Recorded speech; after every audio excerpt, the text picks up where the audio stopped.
DLTGH. Today we are going to take the lesson Resources and Development of Class 10 Geography, Chapter 1 Resources and Development. Okay, we'll start. Everything available in our environment which can be used to satisfy our needs provided it is technologically accessible, economically feasible, and culturally acceptable can be termed as a resource. The process of transformation of things available in our environment involves an interactive relationship between nature, technology, and institutions. Human beings interact with nature through technology and create institutions to accelerate their economic development. Do you think that resources are free gift of nature as is assumed by many? They are not. Resources are a function of human beings. Human beings themselves are essential components of resources. They transform material available in our environment into a resource and use them.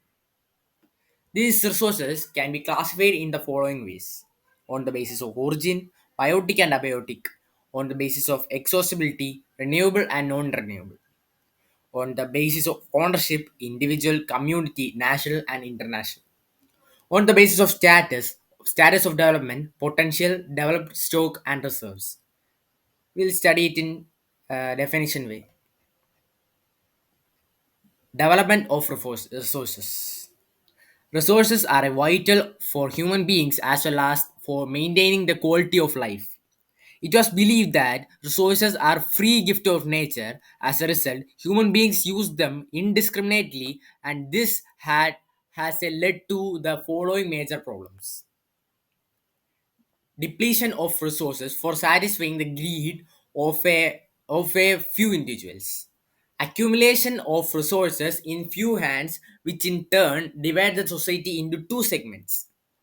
For example, have and have nots, or rich or poor.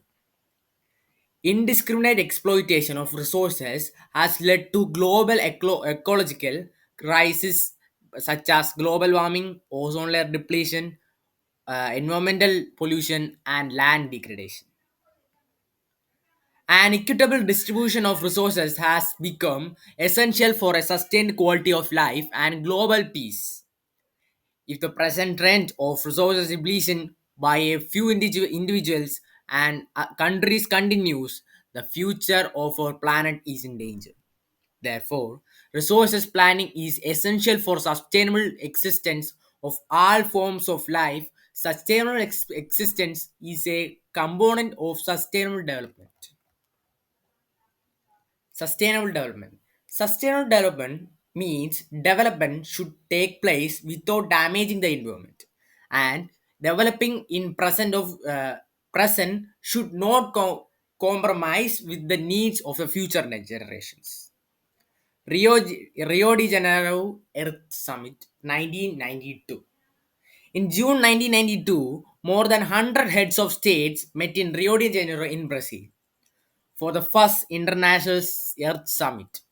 The summit was convened for addressing urgent problems of environmental protection and social economic development at the global level.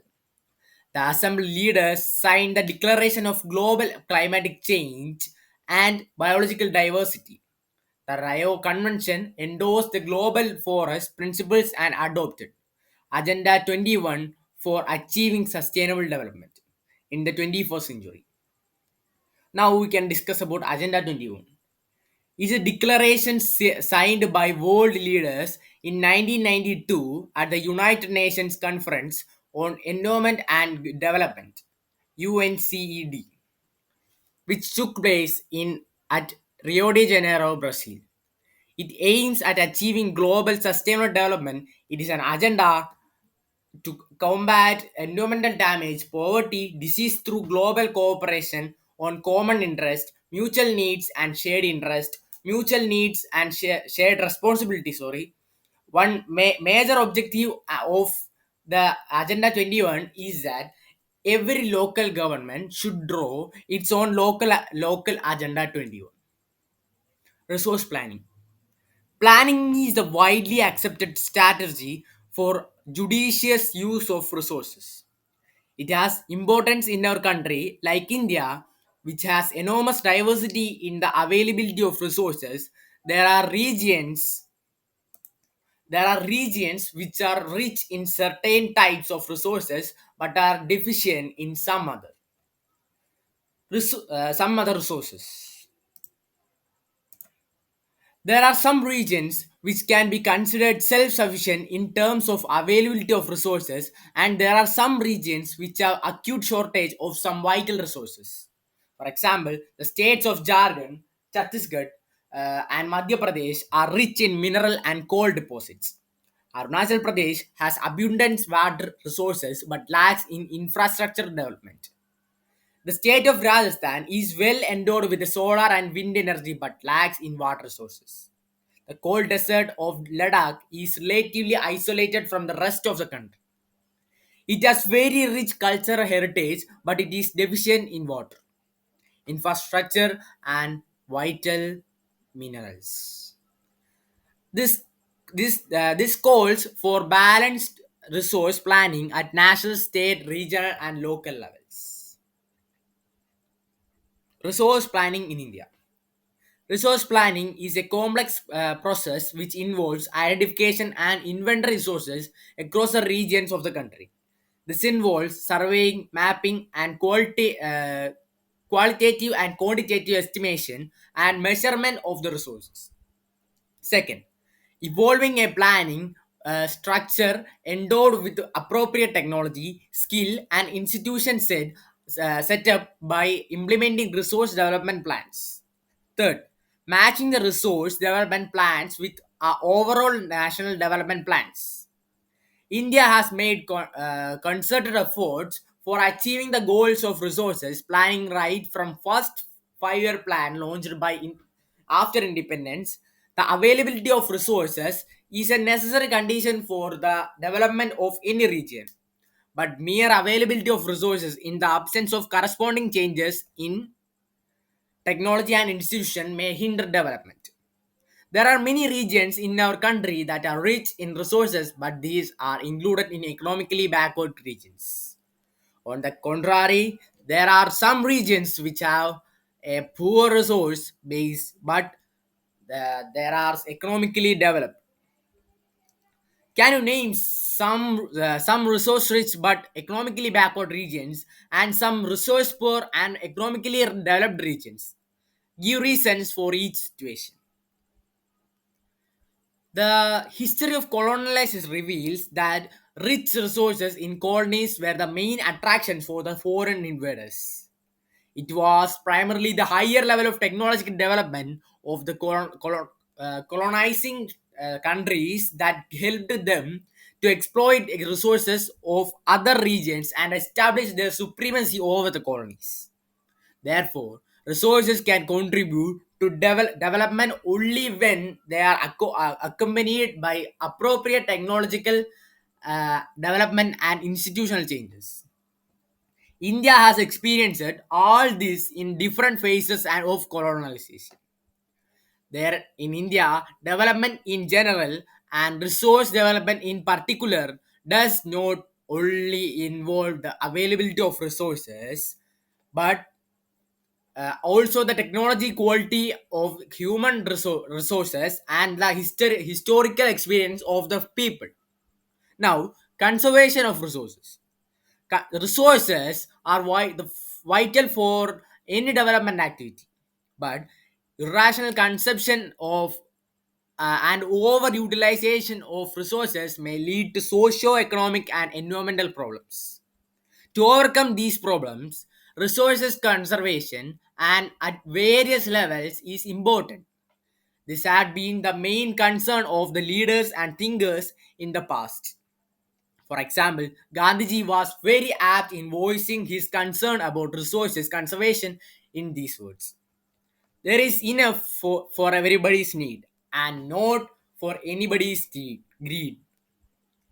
He plays the greedy and selfish individuals and exploitative nature of modern technology as a root cause for resource depletion at the global level. He was against mass production and wanted to replace it with production by the masses. At the international level, the Club of Rome advocated resources conservation for the first time in a more systematic way in 1968. Sorry. Subsequently, in 1974, Gandhian philosophy was once or again presented by Schumacher in his book Small is Beautiful. The seminal contribution with respect to resources conservation at the global level was made by the Brundtland Commission Report 1987. This report introduced the concept of sustainable development and advocated it as a mean for resource conservation, which was subsequently published in a book which was entitled Our Common Future.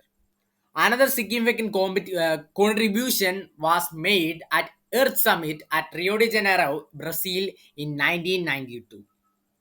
Land resources. We live on land. We perform our economic activities on land and we use it in different ways. Thus, land is a natural resource of utmost importance.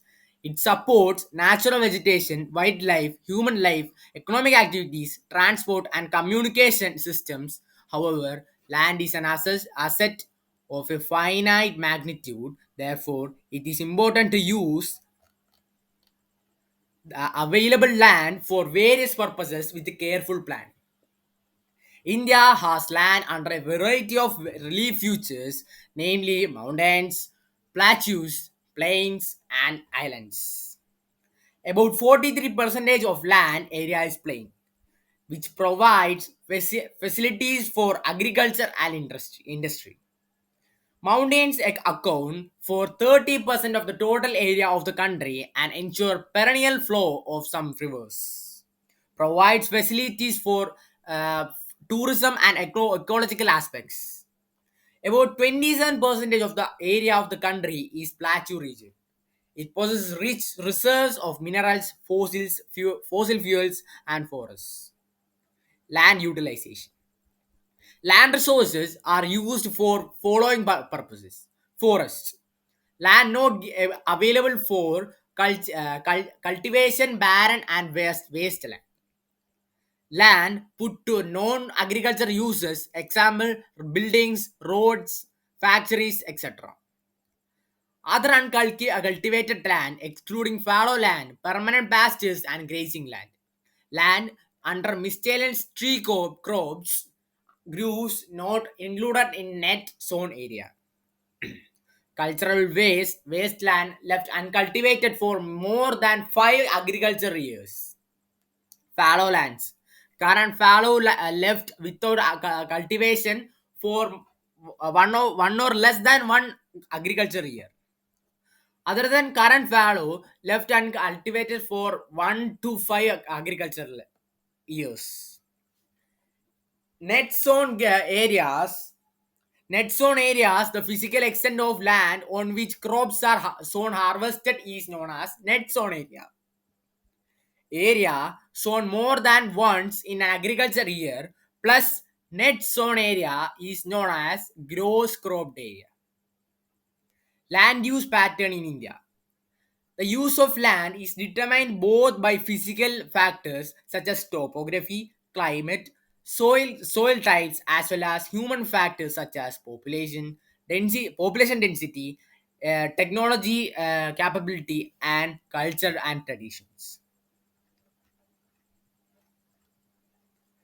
Total geographical area of India is 3.28 million square kilometer. Land use data, however, is available only for 93% of the total geographic area because the land use reporting for most of the northeast states except Assam has not been done fully. Moreover, some areas of Jammu and Kashmir occupied by Pakistan and China have also been surveyed. The land under permanent pasture also decrease. How are we able to feed our huge cattle population on this pasture land, and what are the consequences of it? Most of the other than the current fallow lands are either of poor quality or cost of cultivation of such lands is very high. Hence, these lands are cultivated once or twice in about 2 or 3 years, and if these included in the net zone area, then the percentage of NSA in India comes to about 54 percentage of the total reporting area. The pattern of net zone area varies greatly from one state to another. It is over 80% of the total area in Punjab and Haryana, and less than 10% in Arunachal Pradesh, Mizoram, Manipur, and Andaman and Nicobar Islands. Find out reasons for the low proportion of net zone areas in these states. Forest areas in the country is far lower than decide 33% of the geographical area. As it was outlined in the National Forest Policy in 1952, it was considered essential for the maintenance of ecological balance, the livelihood of millions of people who live on the fringes of these forests depends upon it. A part, a part of the land is termed as wasteland and land put to the other non-agriculture uses. Wasteland includes rocky, arid and desert areas, and lands put to the other non-agriculture uses includes settlements, roads, railways, industries, etc. Continuous use of land over a long period of time without taking appropriate measures to conserve and manage it has resulted in land degradation. This, in turn, has serious repercussions on society and the environment. Land degradation and conservation measures. We have shared our land with the past generations and will have to do so in the future generations too. 95% of our basic needs for food, shelter, clothing are obtained from land. Human activities have not only brought about degradation of land but have also aggravated the pace of natural forces for causing damage to land. Some human activities such as deforestation, overgrazing, mining and quarrying too have contributed significantly in land degradation. Mining sites are abandoned after excavation work is completed, leaving deep scars and traces of overburdening in the states like Jharkhand, Chhattisgarh, Madhya Pradesh, and Odisha. Deforestation due to mining has caused severe land degradation. In states like Gujarat, Rajasthan, Madhya Pradesh, and Maharashtra, overgrazing is one of the main reasons for land degradation. In the states of Punjab, Haryana, Western Uttar Pradesh, over irrigation is responsible for land degradation due to water logging, leading to increase in salinity and alkalinity on the soil. The mineral processing, like grinding of limestone for cement industry and calcite and soapstone for ceramic industry, generate huge quantity of dust in the atmosphere. It retards the process of infiltration of water into the soil after it settles down on the land. In recent years, industrial influence as waste have become major source of land and water pollution in many parts of the country. There are many ways to solve the problems of land degradation. Afforestation and proper management of grazing can help this to some extent. Planting of shelter belts of plants, control on overgrazing, stabilization and sand dunes by growing thorny bushes are some of the methods to check land degradation in arid areas. Proper management of wastelands, control over mining activities, proper discharge and disposal of industrial effluents and wastes after treatment can reduce land and water degradation in industrial and suburban urban areas. Soil as a resource. Soil is the most important renewable natural resource. It is medium of plant growth and supports different types of living organisms on Earth. The soil is a living system. It takes millions of years to form soil up to a few centimeters in depth. Relief, parent rock or bedrock, climate, vegetation, and other forms of life and time are important factors of formation of soil. Various forces of nature, such as change in temperature, action of running water, wind, and glaciers, activities of decomposers, etc., contribute to formation of the soil. Chemical and organic changes which take place in the soil are equally important.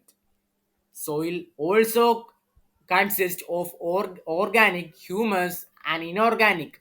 In figure 1.5 it is shown. This is it.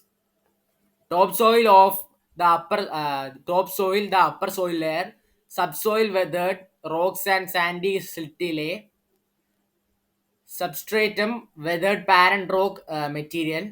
This is the hardest layer, unweathered parent bedrock. Okay. On the basis of factor responsibility, responsible for the soil formation, color, thickness, texture, age, chemical and physical properties, the soil of India are classified in different types. Classification of soils. India has varied relief features, landforms, climatic realms, and vegetation types. These have contributed in the development of various types of soils. Alluvial soil. This is a mostly widely spread and important soil. In fact, the entire northern plains are made up of alluvial soil. These have been deposited by three important Himalayan river systems, the Indus, the Ganga, and the Brahmaputra. These soils also extend in Rajasthan and Gujarat through a narrow corridor. Alluvial soil is also found in the eastern coastal plains, particularly in the deltas of Mahanadi, the Godavari, the Krishna, and the Kaveri rivers.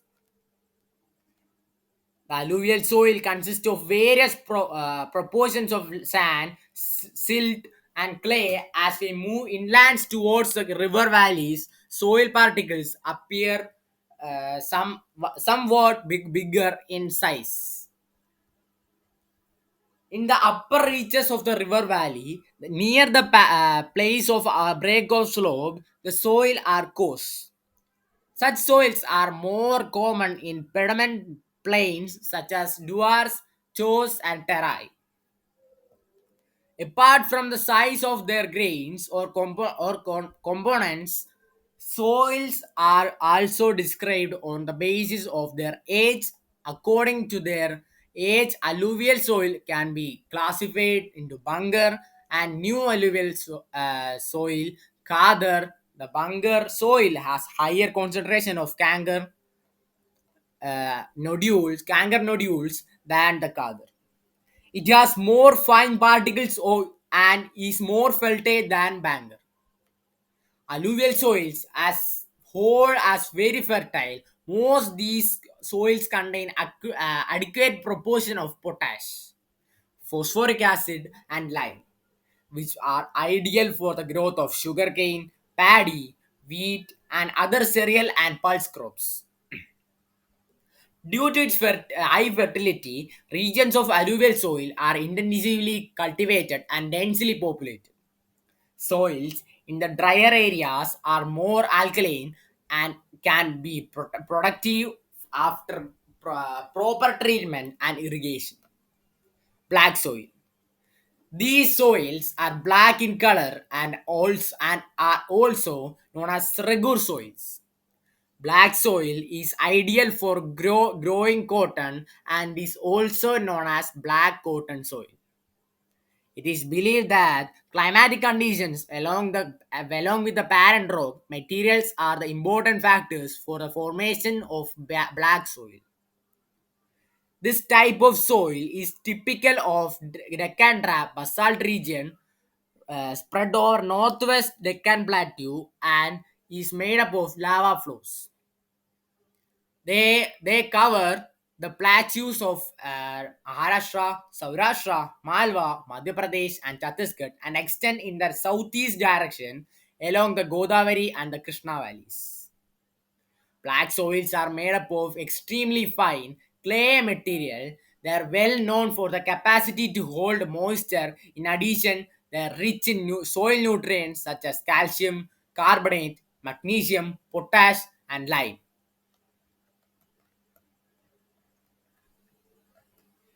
These soils are generally poor in phosphoric contents. They develop deep cracks during his hot weather, which helps in the proper aeration of the soil. These soils are sticky when wet and difficult to work on unless tilled immediately after the first shower or during the pre-monsoon period. Red and yellow soils. Red soils develop on crystalline igneous rock in areas of low rainfall in the eastern and southern parts of the Deccan Plateau. Yellow and red soils are also found in parts of Odisha, Chhattisgarh, southern parts of Middle Ganga Plain, and also along the predominant zone of the Western Ghats. These soils develop a reddish color due to the diffusion of iron in crystalline and metamorphic rocks. It looks yellow when it occurs in hydrated form. Laterite soil. Laterite has been delivered from the Latin word later, which means brick. The laterite soil develop under tropical and subtropical climate with altered wet and dry season. This soil is a result of intense leaching due to heavy rain. Lateric soil are most deep to very deep acidic, generally deficient in plant nutrients, and occur mostly in southern states, Western Ghats region of Maharashtra, Odisha, some part of West Bengal, and northeast regions. Where these soils support deciduous and evergreen forests, it is humus rich but under sparse vegetation, and in a semi-arid environment, it is generally humus poor. These are prone to erosion and degradation due to the their position on the landscape. After adopting appropriate soil conservation techniques, particularly in the hilly regions of Karnataka, Kerala, and Tamil Nadu. The soil is very useful for growing tea and coffee. Red laterite soil in Tamil Nadu, Andhra Pradesh, and Kerala are more suitable for crops like cashew nut. Arid soils. Arid soils from red to brown in color, they are generally sandy in texture and saline in nature. In some areas, the salt content is very high, and common salt is obtained by evaporating the water.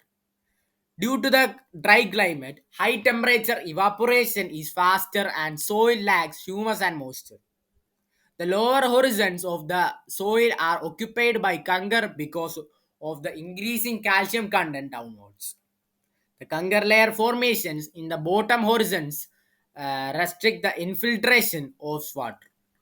After proper irrigation, these soils become cultivatable as has been in the case of Western Rajasthan. Forest soils. These soils are found in the hilly and mountainous region areas where sufficient rain forest and available. The soil textures varies according to the mountain environment, which they are formed. They are loamy and silty in valley sides and coarse grained in the upper slopes. In the snow-covered areas of Himalayas, these soils experience a denudation and are acidic with low humus content. The soils found in the lower part of the valleys, particularly on the river terraces and alluvial fans, are fertile. Soil erosion and soil conservation. The denudation of soil cover and subsequent washing down is described as soil erosion. The process of soil formation and erosion goes simultaneously, generally there is balance between the two. Sometimes this balance is disturbed due to human activities like deforestation or grazing, construction and mining, etc. While natural forces like wind, glacier, and water lead to soil erosion, the running water cuts through the clay soils and make deep channels as gullies. The land becomes unfit for cultivation and is known as badland. In the Chambal Basin, such as lands are called ravines. Sometimes water flows as sheet over large areas down a slope. In such cases, the top the topsoil is washed away. This is known as sheet erosion. Wind blows loose soil or flat or sloping land known as wind erosion. Soil erosion is also caused due to defective methods of farming.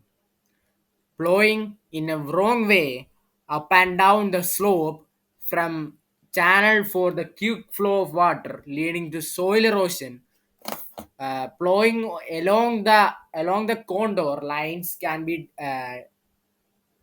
deaccelerate the flow of water down the slopes. This is called contour flowing. Steps can be cut out on the slopes, making terraces. Terrace cultivation restricts erosion. Western and central Himalayas are well developed terrace farming. Large fields can be divided into strips. Strips of grass are left to grow between the crops. This breaks up the force of the wind. This method is known as cropping. Planting lines of trees to create shelter also works in the similar way. Rows of such trees are called shelter belts. These shelter belts have contributed significantly to the stabilization of sand dunes and in stabilizing the desert in western India. Now the chapter is over. Now we can go to the exercises. You can pause the video and try to solve the exercises. Thanks for watching the video. Please support me by subscribing the channel. Thank you. Bye.